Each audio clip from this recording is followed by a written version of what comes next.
Hey, this is Surge David, and I want to go and talk about a very specific part. And that part is the small angle spacers. Now these parts, as right here and right here, are,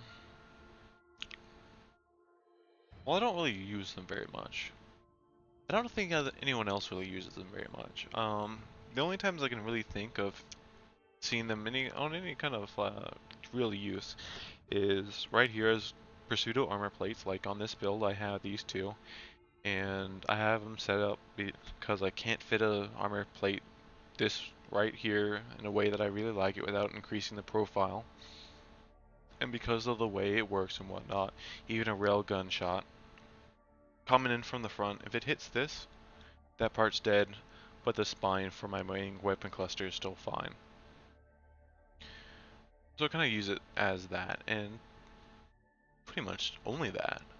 Um, I don't use it for any kind of important spacers, like I don't put weapons off of it. I know Shardner has a Screamer build on treads that has 4 out of his 6 Screamers on small angled spacers. Um, but Screamers are pretty weak anyway, and versus any kind of dedicated splash damage or direct fire damage, um, they would die, and each one is on their own small angle spacer, so it's not as bad as it could be. But these parts really don't shine that well because of a really simple design decision.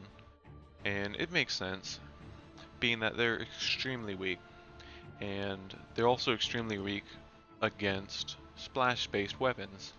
And also, since we're in a splash meta where a lot of builds use splash, that's a very big deterrent to stopping people from putting any important parts on these, such as a cockpit or a weapon cluster. I'm gonna go and just tab over here, and we can go and take a little bit of a look at their stats.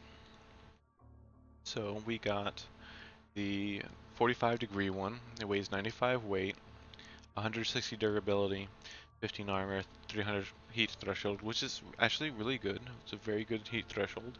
And then the 45-degree one, the SAG 2, with a 75 weight, 125 durability, which, 35 points of durability for 20 weight. It's a pretty good trade. Um, but the biggest problem is that 15 armor. And if we went and moved that to, say, 80 to 90, probably about 85 or 90 is probably where I want it to be. We wouldn't really see a big shift in meta. It won't really affect too much because what will be connected to them? Probably mostly parts that have a lot less durability against splash, and any kind of direct hit weapons such as snipers or cannons, which a lot of snipers and cannons can either destroy these with either one bullet or two. It doesn't really affect that, and so instead of becoming a part that pops to anything that touches it, it now becomes kind of like a better risk versus reward. If you have a weapon cluster off this, a sniper could pop it, especially if it's, kind of like a little bit in the open or not protected too well, and the sniper just gets that shot in just right in there. But it's no longer a giant handicap versus splash. You'll no longer have, say, a set of 3 X howitzers or maybe like 2 Ivans or something splash your build or splash next to it, and then you're out of a weapon cluster, or your build is destroyed because your spine to your cockpit relied on this part. And of course, you can still kill it with the splash weapons, but it's more of, instead of 1 volley or 2 volleys, it's now closer to, you know, 4 to 6. And we're just talking about one part. You're not just splashing that one part. You're also, ripping up their, chassis, their cockpit, the generator, their other spacers, or their weapons. All those will also be damaged. So this no longer has become the main point of failure against Splash, and it's also kind of a reward kill against non-splash weapons. So it's more of a skillful way of taking it out. But making this simple change, just giving it armor, and you don't have to give it anything else because I think it's really weak, very low durability, makes up for it anyway. And splash mechanics is not going to go and protect anything from splash. Like if I get splashed right, if a round lands right here, the round actually splashes from up here, and that still sees this, it still sees that, still, it might, yeah, it sees that from this side, it'll see that from that side, so let me find this. So if I get splashed, and it splashes, of course you can't move these things.